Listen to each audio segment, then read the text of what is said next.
잠언 5장 15절로 23절까지 말씀 우리 한 목소리로 합독하도록 하겠습니다.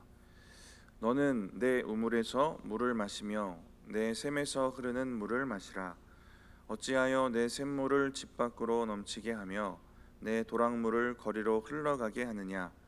그 물이 내게만 있게 하고 타인과 더불어 그것을 나누지 말라. 내 샘으로 복되게 하라. 내가 젊어서 취한 아내를 즐거워하라. 그는 사랑스러운 암사슴 같고 아름다운 암노루 같으니 너는 그의 품을 항상 족하게 여기며 그의 사랑을 항상 연모하라. 내 아들아, 어찌하여 음녀를 연모하겠으며 어찌하여 이방 계집의 가슴을 안겠느냐. 대저 사람의 길은 여호와의 눈앞에 있나니 그가 그 사람의 모든 길을 평탄하게 하시느니라. 악인은 자기의 악에 걸리며 그 죄의 줄에 매이나니 그는 훈계를 받지 아니함으로 말미암아 죽겠고 심히 미련함으로 말미암아 혼미하게 되느니라. 아멘. 오늘 본문은 많은 비유로 되어 있습니다. 이 비유와 오늘 본문의 전체적인 내용은 18절에 나오는 것처럼 아내를 즐거워하라입니다. 우리 15절 말씀부터 다시 한번 보겠습니다. 우리 15절 말씀 같이 한번 읽어보겠습니다. 너는 내 우물에서 물을 마시며 내 샘에서 흐르는 물을 마시라. 이 15절의 우물과 샘은 아내를 비유한 말입니다. 아가서 4장 15절에서도 보시면 동일한 비유를 사용하게 됩니다. 아가서 4장 15절 말씀은 너는 동산의 샘이요 생수의 우물이요 레바논에서부터 흐르는 시내로구나. 자기가 결혼할 사람 아내를 이렇게 표현하고 있습니다. 아내를 동산의 샘, 생수의 우물, 흐르는 시내라고 비유를 합니다. 이 비유는 고대 근동 사회의 물이 그만큼 소중했던 배경과 이 물이 그 시대에 살고 죽는 문제와 연관이 되어 있었고, 그래서 샘과 우물은 생명과 연관이 되어 있습니다. 그래서 사람뿐만 아니라 모든 생물의 생육과도 연관이 됩니다. 이처럼 생명의 생육과 연관이 되어 있는 여성의 역할과 닮아 있기 때문에 이러한 비유를 사용하게 됩니다. 근데 중요한 것은 5절에서 이 샘과 우물을 비유할 때 너의 샘, 너의 우물이라고 표현하는 부분입니다. 너의 아내, 네가 소유하고 있는 아내를 말하고 있습니다. 이와 반대되는 개념으로 우리가 음녀에 대해서 묵상하였는데 이 원어가 내 것이 아닌 것, 내 소유가 아닌 여자를 말합니다. 이처럼 자신의 아내와의 관계를 지켜내고 아내와의 관계에서 있어야 할 것을 다른 음녀와 해소하려 하지 말라라는 얘기를 하고 있습니다. 그래서 16절, 17절과 같이 이야기를 하는데 우리 같이 한번 읽어보겠습니다. 어찌하여 내 샘물을 집 밖으로 넘치게 하며 내 도랑물을 거리로 흘러가게 하겠느냐. 그 물이 내게만 있게 하고 타인과 더불어 그것을 나누지 말라. 내용을 요약해 보면 아내를 귀하게 여기란 얘기입니다. 그래서 아내의 정결을 지켜주라라는 말인데, 그래서 18절과 같이 이어서 이야기를 합니다. 우리 18절도 읽어보겠습니다. 내 샘으로 복되게 하라. 내가 젊어서 취한 아내를 즐거워하라. 내 샘으로 복되게 하라. 너의 아내가 복되게 하라는 것입니다. 아내가 복된 것이 무엇일까요? 이 복이 여러 가지 의미로 사용되겠지만 본문에서의 복은 존재의 목적대로 있을 때 얻게 되는 복을 말합니다. 그러니까 아내가 아내 되도록 하라라는 얘기입니다. 아내가 아내의 역할을 할 수 있도록 유혹을 멀리하고 그 혼인의 관계, 부부의 관계를 지켜내라라는 얘기를 하고 있습니다. 그래서 이어서 젊어서 취한 아내를 즐거워하라고 말하고 있는 것입니다. 이 젊어서 취한 아내라는 말은 말 그대로 젊을 때 결혼한 아내라는 의미이기도 하고 젊음을 너에게 바쳤던 아내라고 해석이 되기도 합니다. 이러한 아내를 즐거워하라 이렇게 얘기를 하고 있습니다. 그리고 이어지는 19절을 보시면 그러한 아내에게 만족하라라는 얘기를 하고 있습니다. 우리 19절 말씀 같이 읽어보겠습니다. 그는 사랑스러운 암사슴 같고 아름다운 암노루 같으니 너는 그의 품을 항상 족하게 여기며 그의 사랑을 항상 연모하라. 그의 품을 항상 족하게 여기라는 것입니다. 아내의 품이 아닌 다른 음녀의 명품의 유혹에 넘어지지 말라라는 얘기를 하고 있습니다. 20절에 그 이야기를 이어서 하고 있는데 우리 20절 말씀 같이 읽어보겠습니다. 내 아들아 어찌하여 음녀를 연모하겠으며 어찌하여 이방 계집의 가슴을 안겠느냐.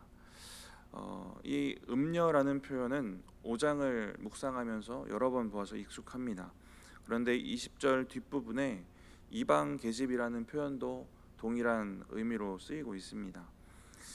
당시 매춘을 하는 사람들 중에 이방 여인이 많았기 때문인데 잘 알고 계시는 배경인데 당시에 풍요의 신, 또 땅의 신, 이런 수학과 관련된 우상에게 제사하던 이 시대에 그 신들을 흥분시켜야 수학에 영향이 있다라는 믿음이 있었습니다. 그래서 그 신들을 흥분시키기 위해서 매춘을 해야 한다고 생각했던 그런 시대입니다. 그러니까 고대 근동 사람들에게 매춘은 종교 의식이었던 것입니다. 우상을 섬기는 종교 의식입니다. 그래서 성적인 유혹과 또 더불어 종교적인 유혹 두 가지 의미로도 우리가 묵상해 볼 수 있게 됩니다. 잠언이 정리되어서 읽혀지게 된 시대를 그런 위기가 많았던 시대로 우리가 보고 있기 때문입니다. 포로기가 끝나고 이제 고향으로 돌아와서 이 고향을 다시 한번 하나님의 신앙으로 세워가야 하는 그 시기에 더불어 이방 문화와 이방 종교 또 우상과의 타협으로 넘어질 수 있었던 그러한 환경도 그들에게 허락되어 있었던 것입니다. 그래서 그러한 죄에 넘어지는 젊은 유대인들이 있었고 그들을 향한 잠언이 주어지고 있는 것입니다. 이제 다시 하나님의 백성으로서의 정체성을 회복해야 하는 그 시기에 신앙과 또 신앙적 삶의 방식이 위태로울 수도 있는 환경에 처하고 있는 것입니다. 5장은 음녀를 멀리하라는 권면으로 시작해서 중간에는 그 유혹에 넘어지면 이러이러하게 된다라는 불행에 대해서 이야기를 하고요. 그리고 오늘 본문이 이어지게 됩니다. 아내를 지키고 가정을 지키라는 권면입니다. 근데 이 권면은 이방 문화와 종교로 인한 부도덕한 것, 또 타락한 죄악, 그러한 성적인 죄악으로 가정이 무너지는 일들이 있었고 그것들을 주의하라는 권면이고요. 그리고 이 권면은 가정을 넘어서 유대의 정체성 전체를 위협하고 있었던 것입니다. 그래서 이러한 배경 가운데 오늘 본문을 바라보면 한 가지 하나님에 대한 신앙을 우리가 묵상해 볼 수 있습니다. 하나님이 정해주신 테두리 안에 사는 것이 복이구나 하는 것입니다. 음녀와 이방 여인, 이것은 성적인 유혹에 넘어지는 것인데 이것은 오늘 본문에서 이야기하는 아내와 부부, 가정이라는 테두리를 벗어난 것입니다. 근데 이 테두리를 누가 정해 주셨습니까? 하나님이 정해 주셨습니다. 하나님의 그 테두리와 울타리 안에서 살아가는 것이 가장 안전하고 복인 것이다라는 것을 우리가 알 수 있습니다. 하나님이 정해 주신 울타리, 하나님의 말씀과 법이 정해 준 그 테두리 안에 사는 것이 복이고 은혜이고 안전하고 평안하다라는 것입니다. 그리고 이 안에 살지 못할 때에 포로기에서 돌아온 젊은 유대인들이 그들의 정체성을 잃고 살아갔던 것처럼 우리도 하나님의 백성으로서의 또 예수 믿는 사람으로서의 정체성을 잃게 되는 것입니다. 그러니까 하나님이 정해주신 이 테두리는 우리의 정체성을 지켜가게 할 것입니다. 오늘 본문의 가정이라는 테두리를 지켜가면 우리가 유혹을 이길 수 있을 것이고 더불어 하나님 믿는 백성이구나, 예수 믿는 사람이구나 하는 정체성도 지켜내게 되는 것입니다. 오늘 본문의 성적인 유혹뿐이겠습니까? 우리가 살아가는 삶의 현장에서 크고 작은 어떤 삶의 한 부분일지라도 우리가 예수 믿는 사람이구나, 하나님 믿는 사람이구나 하는 그 정체성을 지켜낼 수 있도록 돕는 것이 우리가 하나님 말씀 안에 있는 그 테두리 안에 살아가는 것입니다. 우리가 세상 속에 살아갈 때 어쩔 수 없이 세상의 사람들과 관계를 맺으며 살아갈 텐데 우리가 하나님의 테두리 안에서 살아가지 못하면 내가 예수를 믿는지 아닌지 관심도 두지 않을 것이고 예수 믿는 사람으로 인정되지도 않을 것입니다. 우리가 하나님의 테두리를 벗어나 살면서 우리가 예수님을 전하는 게 전도의 역효과일 수도 있어요. 예수님 욕만 먹일 수도 있는 것입니다. 저는 예수를 믿으면 나도 살고 남도 살리는 것이다 라는 믿음이 있습니다. 근데 우리가 정체성을 잃으면 나도 죽고 남도 죽는 것 아니겠습니까? 이러한 우리의 정체성을 지켜주는 것이 하나님의 그 말씀의 테두리다라는 것이고, 우리는 그것을 말씀을 통해 알 수 있고, 또한 특별히 우리가 묵상해 가고 있는 잠언을 통해 조금 더 구체적인 테두리를 얻게 될 것입니다. 그 은혜를 누리시는 저와 여러분들 되셨으면 좋겠습니다. 그 테두리 안에 구별되어 살아가시고 여러분의 삶으로 예수님을 정확하게 전하시는 그런 축복이 있기를 축복합니다. 오늘 본문 이제 15절부터 20절까지 이렇게 하나님이 정해주신 가정이라는 테두리 안에서 살아가면서 자신을 지키라고 말합니다. 그리고 이어지는 21절과 또 마지막 절까지는 왜 그래야 하는가 이야기를 하고 있습니다. 우리 21절부터 같이 읽어보겠습니다. 21절 말씀입니다. 대저 사람의 길은 여호와의 눈앞에 있나니 그가 그 사람의 모든 길을 평탄하게 하시느니라. 21절 맨 앞에 있는 대저라는 단어의 원어는 왜냐하면 무엇 때문이다라는 의미입니다. 그래서 본문은 이런 의미가 됩니다. 너희가 가정을 지켜야 된다, 아내를 사랑해야 된다, 유혹을 멀리해야 된다. 왜냐하면 사람의 길이 여호와의 눈앞에 있고 하나님이 사람의 모든 길을 평탄하게 하시기 때문이다라는 의미가 됩니다. 근데 이 평탄하다는 단어에 우리가 주의를 해야 되는데, 우리가 일반적으로 알고 있는 평탄함을 말하기도 하지만 21절에 쓰인 평탄은 저울질하다라는 의미입니다. 하나님이 우리의 사람의 인간의 그 선과 악, 죄악을 정확하게 저울질하고 계신다라는 의미입니다. 그러니까 그 저울질을 위해 우리의 삶과 또 우리가 짓는 선과 악에 대해서 살펴보고 또 헤아리고 계신다라는 의미가 됩니다. 21절은 그래서 우리의 길을 하나님이 눈으로 지켜보시고 또 저울질하며 살펴보고 계시다라는 의미가 됩니다. 하나님이 사람의 행위를 보고 계신다라는 것, 이것을 5장에 있는 권면의 이제 결론과 핵심으로 제시하고 있습니다. 그래서 또 한 가지 우리가 묵상하고 배울 수 있는 하나님에 대한 신앙은 우리가 하나님의 목전에서 살고 있다는 것을 인식하는 믿음입니다. 최근에 한 청년과 이야기를 나눌 때에 이런 얘기를 들었어요. 하나님의 시선을 내가 의식하는 것보다 내가 하나님을 바라본다라는 측면에 치우쳐 있다는 것입니다. 자칫 철학적일 수도 있는데 되게 깊은 묵상인데 듣다 보니까 그런 것 같아요. 내가 하나님을 바라봐야지 하는 그 노력은 자주 하는데 그에 비해 하나님이 나를 바라보시고 계시지 하는 이 인식은 그에 비해 적은 것 같습니다. 그렇기 때문에 우리가 그 증거가 하나님의 목전에서도 우리가 죄를 쉽게 짓게 되는 것 아니겠습니까? 구약의 악한 왕 하면 떠오르는 몇몇 왕이 있는데 그 중에서 므낫셋 왕이 있습니다. 이 왕은 우상을 섬기는 산당을 짓습니다. 아버지가 그렇게 좋은 왕이었는데 아버지가 헐었던 산당을 짓고요.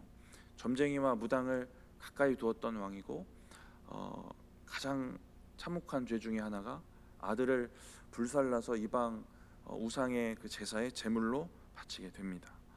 그래서 하나님이 이렇게 얘기를 하세요. 예전에 원래 이 땅에 살고 있었던 아모리 족속이 우상을 너무나도 사랑해서 내가 멸했는데 너는 그들보다 우상을 더 좋아하는구나. 열왕기하 말씀에서 그렇게 이야기를 하십니다. 이처럼 우상을 섬기는 것에 유독 뛰어났던 왕인데 그런데 위에 설명드린 죄악에 대해서 이야기하시기 전에 열왕기하 말씀에 먼저 서두에 이야기하시는 것이 있습니다. 므낫세가 하나님이 보시는데 악을 행했다. 하나님의 목전에서 악을 행했다라고 말합니다. 하나님의 시선을 전혀 의식하지 못했고요. 하나님의 목전에서 악을 행하며 살아갑니다. 우리가 잠언 5장 말씀 묵상할 때에 5절 말씀 보시면 죽음과 사망, 수월로 가게 됩니다. 죄의 유혹에 넘어지고 죄 가운데 살아가면. 그런데 5장 6절에 나온 것처럼 그렇게 죽음으로 가는지도 모르고 그렇게 가게 됩니다. 그렇게 계속해서 하나님 앞에서 악을 행하게 됩니다. 그리고 오늘 본문 22절 말씀처럼 자기 악에 걸려 스스로의 무덤을 파는 삶을 살아가게 됩니다. 므낫셋 왕이 그렇고 유혹에 넘어지는 저와 여러분의 삶이 그렇다면 저와 여러분의 삶도 그렇게 되지 않겠습니까? 22절 말씀에 악인은 자기의 악에 걸리며 그 죄의 줄에 매이나니라고 말씀하고 있습니다. 그리고 23절 말씀 같이 한번 읽어보겠습니다. 그는 훈계를 받지 아니함으로 말미암아 죽겠고 심히 미련함으로 말미암아 혼미하게 되느니라. 미련한 악인의 결말이 죽음과 혼미함이라고 말합니다. 그런데 23절에 밝히는 한 가지 원인은 훈계를 받지 않기 때문이라고 말하고 있습니다. 다시 므낫셋 왕 얘기로 돌아가서요. 므낫세가 있었을 때 이사야 선지자가 많이 나이가 들었을 때 활동했던 그 시대인데 므낫세가 이사야 선지자를 죽였다라고 전해집니다. 근데 죽인 방법도 전해지는데 나무와 나무 사이에 이사야를 끼워 넣고 나무와 함께 톱질을 해서 죽였다라고 전해집니다. 근데 왜 죽였을까? 이사야가 하나님의 말씀을 들고 가지 않았겠습니까? 하나님의 말씀으로 므낫세를 훈계하지 않았을까요? 하나님의 심판의 말씀을 전하지 않았겠습니까?